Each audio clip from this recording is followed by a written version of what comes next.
How to fix Twitter? We cannot send a text message to this phone number easily and fast. So, if you want to fix this problem, guys, open the settings and then go to the apps manager on your phone. Open the apps and then go to the Twitter. Now, all what you have to do on this page is go to this option. It's called Open by default.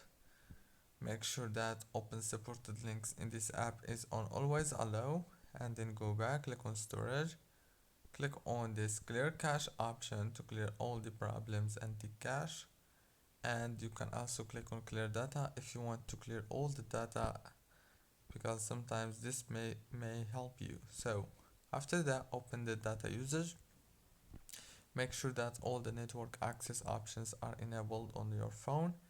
And last thing you want to do is click on this force stop option and click on force stop. Don't forget to like and subscribe. Thank you for watching.